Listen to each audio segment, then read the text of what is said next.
မင်္ဂလာပါရှင်ငါပုံပြင် audiobook channel မှာပြန်လည်ကြိုဆိုပါရစေဆရာရဲမြတ်ဒေစာရဲ့ဆရာဝန်တဦးဤကိုတွေ့ဝိညာဉ်ပတ်တံများတွေကမခွဲချင်သူဆိုတဲ့အပိုင်းကိုဆက်လက်တင်ဆက်ပေးကြပါရရှင်လိုက်ပါနားဆင်ခန်းစားကြည့်ပါရှင်ဆရာမတက်တက်မုံဤတည်င်းကိုရသည်နှင့်တပြိုင်နက်ရင်မောင်းဥပိုးစံမောင်းနေသောမစတာချစ်ကားကလေးဖြင့်စာလင်ကြီးဆေးရုံရှိရာသို့ကျမတို့အားလုံးအရေးပေါ်ထွက်ခဲ့လိုက်ကြ၏ကားပေါ်တွင်ဆရာဦးမောင်မောင်လှလက်ထောက်ကျန်းမာရေးမှူးဒေါက်တာခင်ခင်ကြီးသူနာပြုဆရာမကြီးဒေါ်အိမ်နှင့်ကျမတို့၄ယောက်ပါရှိလေသည်စာလင်ကြီးဆေးရုံဝင်းအတွင်းသို့ကျမတို့ရောက်ရှိသွားချိန်မှာမနက်၈နာရီခန့်ရှိပြီဖြစ်၏ဆေးရုံဝင်းအတွင်း၌လက်တလောဖြစ်ရဆိုးတွင်ပါဝင်ခဲ့ကြသောကာယကံရှင်များ၏အတူနေမိသားစုဝင်များကိုတွေ့လိုက်ကြရ၏ကားရက်သည်နှင့်ကျမတို့အားလုံးမြို့နယ်ဆေးရုံအုပ်ကြီး၏ရုံးခန်းအတွင်းသွားရောက်၍အကျိုးအကြောင်းကိုမေးမြန်းလိုက်ကြ၏မြို့နယ်ဆေးရုံအုပ်ကြီး၏ရုံးခန်း၌ဆရာမတက်တက်မွန်၏ဖခင်ကြီးအတော်ဖြစ်သူနှင့်ဆွေမကင်းမျိုးမကင်းများကိုတွေ့လိုက်ရ၏ဆရာဦးမောင်မောင်လှသည်ဆရာမတက်တက်မွန်၏ဖခင်ကြီးကိုရင်ဖူးထားသဖြင့်၎င်းထံသို့သွားကပွင့်ဖက်၍နှစ်သိမ့်ပေးလေသည်ထို့နောက်ဆရာမတက်တက်မွန်၏မိသားစုနှင့်အတူရင်ခွဲယုံသို့ကျမတို့တွားရောက်ကြည့်ရှုလိုက်ကြသည်ကြောက်ခုံပေါ်၌ရှိနေသောဆရာမတက်တက်မွန်၏အလောင်းမှာမြင်ရက်ဆရာမရှိ၎င်းကိုအမြဲမြင်တွေ့နေကြဖြစ်သောဆရာဦးမောင်မောင်လှနှင့်ဒေါက်တာခင်ခင်ကြီးတို့ပင်ဆရာမတက်တက်မွန်၏ရုပ်ကိုမနေဖမ်းယူလိုက်ရသည်တစ်ချိန်လုံးငိမ့်သက်နေသောဒေါက်တာခင်ခင်ကြီးနှင့်သူနာပြုဆရာမကြီးဒေါ်အိမ်တို့မှဆရာမတက်တက်မွန်၏ရုပ်အလောင်းကိုမြင်ပြီးနောက်မိမသားများပြီးဆေးရုံတောက်တနေရာတွင်တွားရောက်ငိုနေကြလေ၏၎င်းတို့နှင့်ဆရာမတက်တက်မွန်သည်ဆေးရုံတစ်ခုထဲအတွင်းနေ့ရောညပါအတူတူတာဝန်ထမ်းဆောင်ခဲ့ကြသူများဖို့သူတို့၏တန်ရုံးစဉ်ကိုကျမကိုချင်းဆောင်ပြီးလေသည်ဒေါက်တာခင်ခင်ကြီးနှင့်သူနာပြုဆရာမကြီးဒေါ်အိမ်တို့တစ်ဖက်၌ရှိနေချိန်ကျမကဆရာဦးမောင်မောင်လက်ကိုကူညီဆောင်ရွက်ပေးစရာရှိသည်များဆောင်ရွက်ပေးလိုက်၏အလောင်းကိုအတည်ပြုပြီးနောက်ကျမတို့အဖွဲ့သည်ဆရာမတက်တက်မောအားအမိန့်စာပြန်ခြင်းတကြိုးခြင်းအထက်ဌာနသို့အစီရင်ခံခြင်းနှင့်ကျန်ရစ်သူမိသားစုထံနာရေးစရိတ်ထောက်ပံ့ကူညီမှုများအားချင်းဆောင်ရွက်ပေးကြလေ၏ထိုကဲ့သို့ဆောင်ရွက်မှုများအလုံးစုံပြီးစီးသွားချိန်တွင်အချိန်ဒီကညနေပင်စောင်းလူနေပြီဖြစ်သည်ချက်ချင်းပြန်ချမယ်ဟုဆုံးဖြတ်ကြပြီးစာလင်ကြီးဆေးရုံအုပ်ကိုအသိပေးနှုတ်ဆက်ကြခြင်းစာလင်ကြီးဆေးရုံအုပ်ကထိုနေ့ညစာကိုဆေးရုံနှင့်မလန်းမကန်းရှိထမင်းဆိုင်မှာပင်လိုက်စားကြရန်ဖိတ်ကြားလေသည်ညင်းဆန်ဖို့မကောင်းသဖြင့်ကျမတို့လည်းဖိတ်ကြားမှုကိုလက်ခံလိုက်ရသည်ထို့နောက်စားတောက်ပြီးစီး၍ဆိုင်မအထွက်ကျမတို့စီးလာသည့်မာစတာချစ်ကားသည်ဆက်နိုးလို့မရတော့ပေထိုအချိန်မှာပင်စာလင်ကြီးဆေးရုံအုပ်မှလည်းအခြားကိစ္စတစ်ခုရှိလေရာကျမတို့ကိုနှုတ်ဆက်၍ပြန်သွားပြီးဖြစ်သည်ကျမတို့အုပ်စုသားကားဆက်နိုး၍မရတော့ကြောင်းထမင်းဆိုင်ရှိ၌ရောင်လေလေဖြင့်ကြံရစ်ခဲ့ကြသည်ကျမတို့၏ကားလေးကိုမောင်းနှင်လာသောရင်မောင်းဦးပိုးစံသည်ဝါရင်ရင်မောင်းကြီးတူပြီးကားနှင့်ပတ်သက်၍စီပြောက်မိပြောက်ပြဿနာများကိုကျွမ်းကျွမ်းကျင်ကျင်ပြုပြင်နိုင်သူတူဖြစ်သည်ယခုမူဦးပိုးစံဘလို့ဖြစ်ရတာလဲဗျမိနစ်20နာရီဝက်နေပါကြသည့်အထိထူးခြားမလာသောကားကြောင့်ဆရာဦးမောင်မောင်လက်ကဦးပိုးစံကိုမေးလိုက်၏ကျွန်တော်လေအဖြစ်ရှားနေတာပဲဆရာအခုစစ်ကြည့်တော့လေဘာမှပြတ်တာမျိုးမတွေ့ရဘူးကားဘောနက်ဖုံကိုဖွင့်၍စစ်ဆေးနေသောဦးပိုးစံကစိတ်ပြက်လက်ပြက်မျက်နှာဖြင့်ခေါင်းခါရင်းပြန်ဖြေသည်အေးဗျာအရေးနဲ့အကြောင်းဆိုကားကဖောက်ပြီမောင်ကလည်းမောင်းတော့မယ်အစ်မပြေရင်ဝက်ရှော့ဆရာကိုခေါ်ကြည့်မလားအဲ့ဒါပိုကောင်းနေဆရာကျွန်တော်သိရတဲ့လောက်တော့ကားဆက်မှာဘာဖြစ်ချက်မှရှာမတွေ့ဘူးအဲ့ဒါဆိုဥပိုးစံခဏဆောင်ရ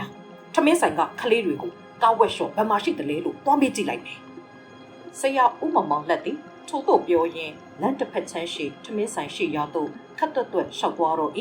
ကျမတို့သုံးဦးမှမူမိမသားများမို့ဤကိစ္စအရေးတွင်ညီတို့ကိုညီဖြည့်ရှင်းကြရမည်မှန်ပသိသူတို့နှစ်ဦးပြောဆိုလောက်ကင်နေသမျှကိုသာဘေးကနေရိုက်၍နောက်ချောင်နေကြရသည်တအောက်မြအကြားဆရာဦးမောင်မောင်လှနှင့်ထမင်းဆိုင်ပိုင်ရှင်ဟုယူဆရသောအမျိုးသားတဦးတို့ဆိုင်အပြင်သို့ထွက်လာကြသည်သူတို့သည်ကားရှိရာသို့ပြန်လာခြင်းဖြစ်သည်ထို့နောက်ထမင်းဆိုင်ပိုင်ရှင်သည်ရင်မောင်းနေရာတွင်ထိုင်၍ ကားဆက်ကိုနိုးကြည့်သည်မိနစ်အနည်းငယ်မြအကြာမှာတော့၎င်းသည်လေခေါင်းကုပ်၍ကားပေါ်မှဆင်းလေတော့သည်ထို့နောက်ထမင်းဆိုင်ပိုင်ရှင်သည်ဝက်ရှော့ဆရာကိုခေါ်မှသွားဖြစ်တော်မူဟုဆိုပြီး၎င်း၏ဆိုင်ရှိ၌ရပ်ထားသည့်မော်တော်ဆိုင်ကယ်ကိုတွားယူလေသည်ထို့သို့ယူပြီးနောက်ထမင်းဆိုင်ပိုင်ရှင်သည်ဆရာဦးမောင်မောင်လှအား၎င်း၏မော်တော်ဆိုင်ကယ်အနောက်တွင်တင်ဆောင်၍ဝက်ရှော့ဆရာခေါ်ရန်ထွက်သွားလေတော့သည်သူတို့သည်ကျမတို့ပြန်ရမည်လမ်းကလေးအတိုင်းမြို့အပြင်သို့ထွက်သွားကြခြင်းဖြစ်လေသည်ဆရာကိုယ်တိုင်လိုက်သွားတာပဲမမခင်အဝေးသို့မောင်းထွက်သွားသောဆိုင်ကယ်ကိုလှမ်းကြည့်ရင်းကျမကပြောလိုက်၏ဟုတ်ပါယွန်းဆရာကအဲ့ဒီလိုပဲဘာပဲဖြစ်ဖြစ်သူကိုယ်တိုင်အရှိကနေဥဆောင်လိုက်ရမှစိတ်တိုင်းကြတာဒေါက်တာခင်ခင်ကြီးသည်ကျမစကားကိုလေးတန်အေးအေးဖြင့်ပြန်ဖြေလေ၏ထို့နောက်မှာတော့ကျမတို့သည်တယောက်နဲ့တယောက်စကားမစိုးဖြစ်ကြတော့ပဲဥပိုးဆန်လောက်ကင်ဆောင်ရွက်နေသည်များကိုဘေးကနေရက်ကြည့်နေလိုက်ကြသည်ထို့အချိန်မှာပင်ဒေါက်တာခင်ခင်ကြီးသည်သူ၏အဆန်အိတ်အတွင်းစောင့်ထားလေရှိသည့်အိတ်ဆောင်ဖျားစာအုပ်ကိုဖွင့်ကမောင်မောင်မေးမေးကြီးတဲ့မျက်လုံးကိုအားဆိုင်ကရွတ်ဖတ်လေတော့သည်ဗုဒ္ဓံ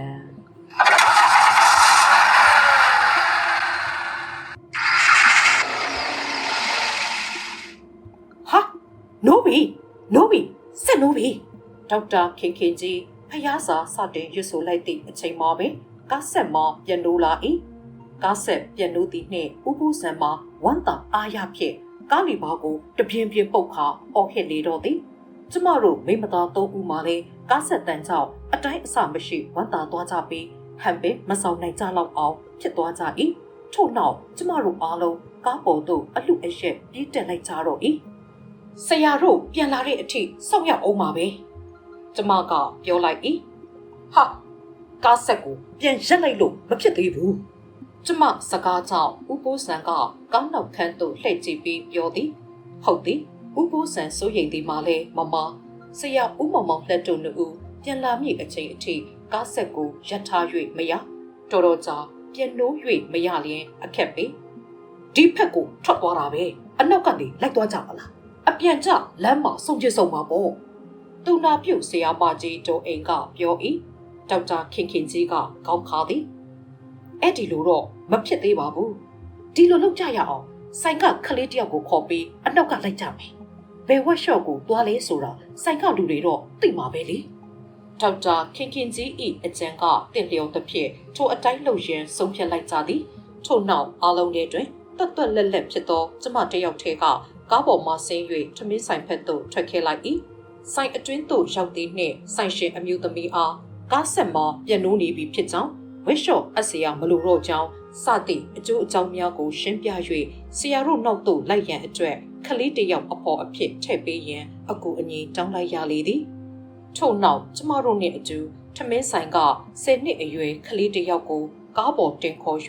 ဆရာဦးမောင်မောင်လက်တို့ထွက်သွားရာဝက်ရှော့ဖက်သို့ထွက်ခဲ့လိုက်ကြသည်မြို့ထဲကနေကျမတို့စတင်ထွက်လာချိန်အမောင်ရိပ်သည်မြို့ကိုအုပ်စိုးနေပြီဖြစ်သည်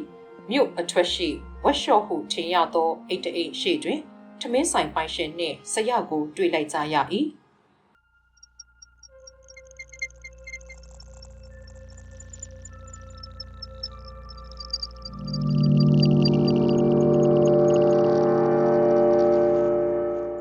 ကားကဆက်ပြန်လို့ရပြီဆရာ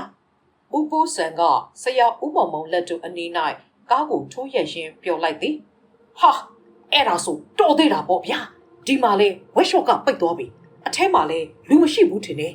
အော်ခေါ်မရလို့နောက်တစ်ဆိုင်ထပ်ရှာဖို့တိုင်ပင်နေကြတာကားဆက်နိုး၍ရပြီဟုသိလိုက်ရ၍ဆရာသည်ထမင်းဆိုင်ပိုင်ရှင်အားကျေးဇူးတင်စကားများပြောလေတော့၏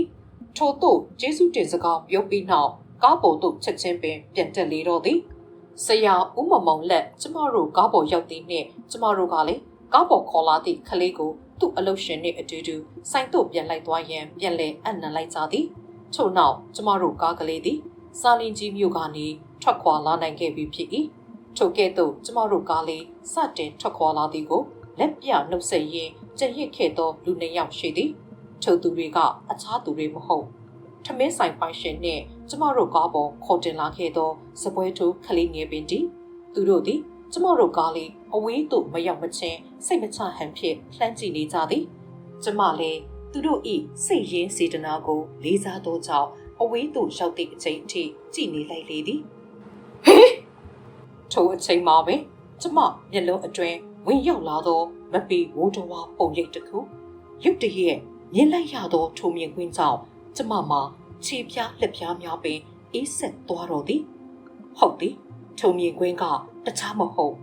၎င်းတို့နှစ်ဦး၏အနောက်ကနေကျမတို့ရှိရာဖက်သို့ပြေးကလိုက်လာနေသည့်အမျိုးသမီးငယ်တစ်ယောက်၏ပုံရိပ်ဖယားဖြတ်ခနဲမြင်လိုက်ရသောမြင်ကွင်းကြောင့်ကျမလည်းခေါင်းကိုမြင်ငုတ်ချလိုက်ပြီးဖယားတာမိလိုက်လေသည်ထို့နောက်ကျမပဲအမြင်မားနေသလားဟုတွေး၍မရဲတရဲစိတ်ဖြင့်ထိုနေရာသို့နောက်ထပ်တစ်ကြိမ်လှမ်းကြည့်လိုက်မိသည်မရှိဘာမှမရှိတော့စောကကျမတို့ရဲ၍စကားပြောနေကြသောနေရာ၌ဆိုင်ကယ်ပေါ်တက်နေကြသည့်ထမင်းဆိုင်ပိုင်ရှင်နှင့်စပွဲထူးကလေးမှလွဲ၍ညီသည့်အရာမှမရှိတော့ကားအနောက်သို့လိုက်၍လာသည့်ပုံရိပ်ကိုလည်းမတွေ့ရတော့ပေကားကဘွေဖောက်တယ်ထင်တာပဲဆရာ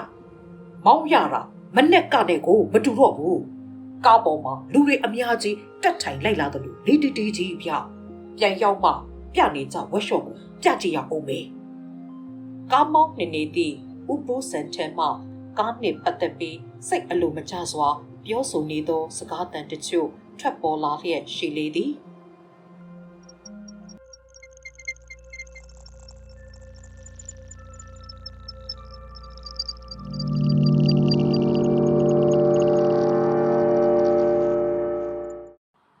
ကျမတို့တိုက်နေစေးရုံကိုပြန်ရောက်ချိန်တကောင်ရန်ကျော်၍နေလေပြီဒေါက်တာခင်ကြီးအားမြို့ပေါ်ရှိသူ့အိမ်သို့အရင်ဝင်ထားပြီးမှကျမတို့စေးရုံရှိရာသို့ဆက်ထွက်လာခဲ့ကြခြင်းဖြစ်သည်ဒေါက်တာယွန်းလေရှင်ဆရာကျမကိုရင်းနီးရွတ်လဲလို့ခေါ်လို့ရပါတယ်အဲ့ဒါပို့အဆင်ပြေတာပေါ့ဒါဆိုရင်ဒီညယွန်းလေအတွက်ပေးထားတဲ့အခန်းမှာလောလောဆယ်မနေပဲစေးရုံထဲမှာပဲအိတ်လိုက်ပါလား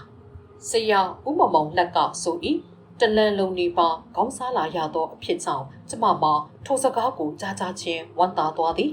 လောလောလှက်လူသေးဆုံးထားသည့်အခန်းဖြစ်နေသည့်အပြင်မနေ့ညကကြုံထားရသည့်အဖြစ်ပြကြောင့်ထိုအခန်းနှင့်ကပ်လျက်မှာတယောက်တည်းနေရမည်ထက်စားနေစီးရုံအတွင်းအိမ်ရမည်ကမိမသားဖြစ်သောကျမအတွက်ပို၍သင်လျော်မည်ဟုတွေးလိုက်မိသည်ထို့ကြောင့်ဆရာဦးမောင်လက်၏စကားကိုနားထောင်၍စီးရုံအတွင်းမှာပင်အိတ်တော်မြင့်အကြောင်းပြန်ပြောလိုက်သည်ထို့နောက်ဆရာဦးမောင်လက်သည်တာဝန်ကျသူနာပြုဆရာမလေးတူဖြစ်သောညိုအောင်ကိုခေါ်လိုက်၏ညိုအောင်ရောက်လာသည်နှင့်အညိုမမခင်ရဲ့ရုံခန်းတော့အညိုကိုအပ်ထားတယ်မဟုတ်လားအဲ့ဒီတော့ဒေါက်တာယွန်းလေကိုပေးလိုက်ပါဒေါက်တာယွန်းလေအဲ့ဒီအခါမှာအိပ်ပါစေမနေ့မှဆရာမမခင်ကိုအကျိုးအကြောင်းပြောပြလိုက်ပါမယ်ဟုတ်ပြောလေသည်ထို့နောက်ဆရာဦးမောင်လက်သည်ကျမတို့အားလုံးကိုနှုတ်ဆက်၍သူ့အိမ်ရှိရာဖက်သို့ပြန်သွားလေသည်ဒေါက်တာကော်ဖီတောက်အောင်မလားအညိုဖြော်လိုက်မယ်လေအညိုကလက်ထောက်ကျမ်းမာရေးမှုရုံခန်းရှိရာသို့လိုက်ပို့ရင်းပြောလေသည်နေပါစေအညိုမတောက်ချင်တော့ဘူးပင်လဲပင်ပန်းနေပြီမို့အိတ်ချင်နေပြီအညိုလေးပြန်နာချင်နာလေကျမအညိုကိုခေါင်းခါပြလိုက်သည်ထို့နောက်ပင်ပန်းနေပြီဖြစ်ရာအခန်းတကားကိုဖွင့်၍အတွင်းသို့ဝင်ခဲလိုက်တော်သည်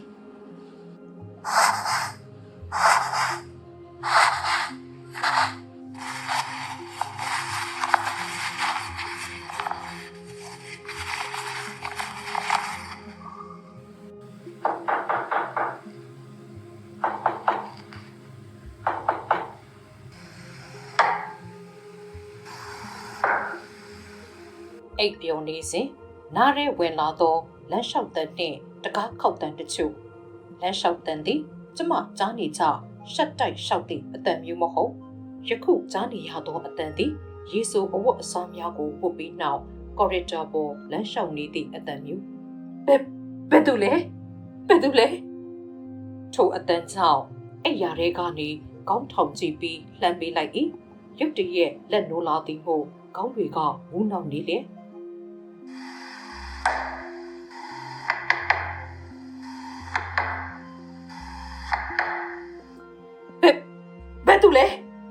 ဘယ်သူလဲနောက်ထပ်တစ်ချိန်ဆက်ခောက်ချိန်မှာတော့ကျမစိတ်မရှိကတင်ပေါ်ကနေအတင်းလူးလဲထပြီးမေးလိုက်မိသည် ထို့နောက်လက်မှာပတ်ထားသောနာရီကိုမြောက်ကြည့်လိုက်သည်မနေ့3နာရီကျော်ပင်ရှိသေးသည်ယခုလိုဆိုကျမအိပ်ရသည်မှာ2နာရီပင်မပြည့်သည်တကားခောက်တန်ကစက်တိုက်ထွက်လာပြန်သည်ဘယ်သူလဲလို့မေးနေတယ်နော်ဘယ်သူလဲလို့မေးနေတယ်နော်ကျမအတန်တွေကတုံ၍လာသည်တကားခောက်နေသူကိုတန်တရာဝင်လာမိသည်အပြင်ဖက်ကလူသည်ကျမညီတို့မေးလုံးဝမဖြေပေ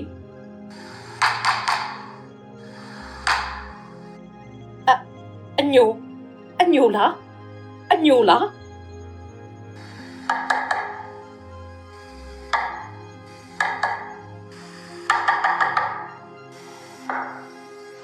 ပြန်လေဖြေချခြင်းမရှိပဲတကားကိုကြီးစက်တိုက်ခောက်နေရကျမစိတ်ထဲစိုးထိတ်လာ၏တစ်ဖက်အခန်းရှိတာဝန်ကျဆရာဝန်အားအော်ဟစ်အကူအညီတောင်းမည်ဟုဆုံးဖြတ်လိုက်မိသည်သို့သောမရေရာသောအခြေအနေမို့ထိုကဲ့သို့ပြုရန်အတွက်လဲကျမမရေလောလောဆယ်ကျမတို့ဆေးရုံ၌ဆေးရုံတက်နေသောလူနာ9ယောက်ရှိသည်ဟုသိထား၏ထိုလူနာများတွေကတဦးတလေအရေးပုံများဖြစ်နေ၍လူနာရှင်မိသားစုက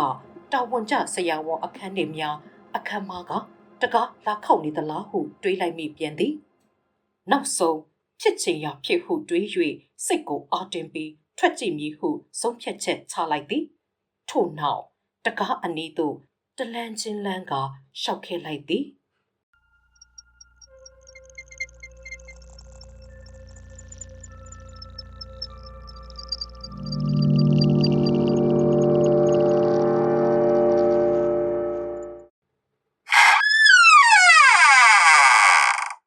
တကားရှိရောက်ချင်းမောပင်တကားလက်ကင်ဘူးကိုလှည့်၍ဆွဲဖွင့်လိုက်ရာရုတ်တရက်ထွက်သွားသောအာမေထိတ်အတန်နှင့်အတူကျမခန္ဓာကိုယ်တစ်ခုလုံးစက်သိမ်းဝင်းရင်းများထောင်ထလျက်အကြောအချင်းများပင်တောင့်တင်းမတက်ဖြစ်သွား၏ထိုတည်ငါအတွင်ဖြစ်ပေါ်လာသောကြောက်စိတ်ကြောင့်ချွေးသည်ချွေးပေါက်များကလုံးခနေစီကြလာလေမချောင်းနဲ့နော်ကျမအော်ဟစ်ပြောလိုက်၏သို့တော့အတန်သည်လေချောင်းထဲမှာပင်တစ်ဆိုပြီးအပြင်သို့ထွက်လာနိုင်ခြင်းမရှိဟုတ်သည်အခန်းတကားကိုဆွဲဖွင့်လိုက်ခြင်းအခန်းအပြင်ဖက်ကော်ရီဒါ၌ထွန်းထားသောတချောင်းလေးသောမိချောင်းသည်လူတစ်ယောက်ကခလုတ်ကိုနှိပ်၍ကစားနေသည့်အတိုင်းမိတ်တုပ်နှင့်လင်းလိုက်ပိတ်လိုက်ဖြစ်ကားသေး၏ထိုမြမကသေးထိုအချိန်ခဏလေးအတွင်မှာပင်ကော်ရီဒါတစ်လျှောက်လူသူလေးပါလုံးဝမရှိပေယောက်ျားလားမိန်းမလားမသေးခွဲသည့်လူတစ်ယောက်ကျမနဘေးနာလာရောက်ရက်နေတဲ့ကဲ့သို့စိတ်အတွင်း၌ခံစားလာရ၏တနက်ခါကဲ့သို့ရနက်များသည်ကျမရှိရာအနီးတစ်ဝိုက်မှာပြန့်လွင့်နေလေကျမကိုတရေချောက်နေပြီဟုတိချင်းအခန်းတကားကိုချက်ချင်းဘုံခနဲ့စောက်ပိတ်ချလိုက်၏ထို့နောက်တောက်အားနှံ့အားဖြင့်ကတင်ပေါ်သို့ပြေးတက်ခဲ့လိုက်၏ကတင်ပေါ်ရောက်သည်နှင့်ဒူးတုံထိုင်ချကခေါင်းကိုဒူးနှလုံးကြားထဲဖွက်လျက်ထိတ်လန့်တကြားငုံချလိုက်တော့၏ထိုညကတညလုံးအိမ်မပြောတော့မျက်လုံးစုံပိတ်၍ဖျားစာများကိုသာအဆက်မပြတ်ရွတ်ဆိုနေလိုက်ရလေ၏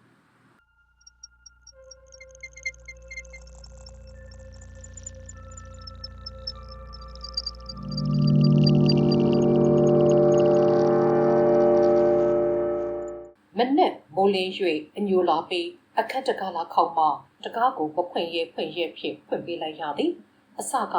တကားခောက်သူကိုအညိုဟူ၍ပင်ပချင်းညကလိုတရေလာချောင်းလေးသည်ဟုထင်မှတ်မိသည်အညိုစီက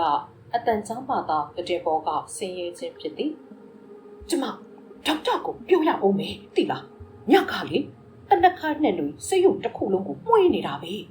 မမတက်ကတနက်ခါတိတ်ကြိုက်တာဒေါက်တာရဲ့သူကျမတို့ကိုလာများနှုတ်ဆက်တာလားဒါမှမဟုတ်ကျမတို့နဲ့မခွဲချင်လို့များစိတ်ယုံအထိပြန်ရောက်လာတာလားတခုခုပဲနော်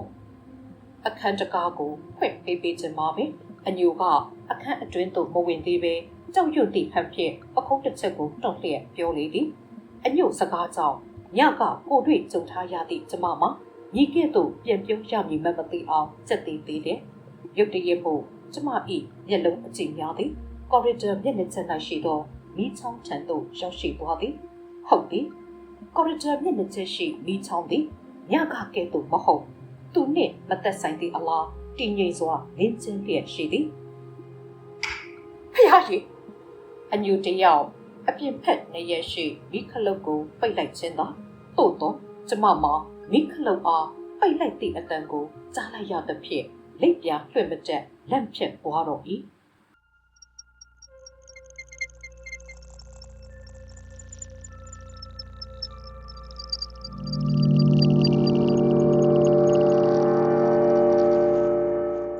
ဆရာဝန်တူ၏ကိုတွေ့ဝိညာဉ်မှတ်တမ်းများအပိုင်းနဲ့ပြီးပါပြီရှင်အပိုင်း3ကိုဆက်လက်ဖတ်ပြပေးသွားမှာဖြစ်တဲ့အတွက်စောင့်မျှော်နားဆင်အားပေးကြပါအောင်ရှင် channel ကို like and subscribe လုပ်ဖို့မမေ့ကြပါနဲ့နော်ကျေးဇူးအများကြီးတင်ပါတယ်ရှင်ကျေးဇူးသာငါနောက်စနေအောင်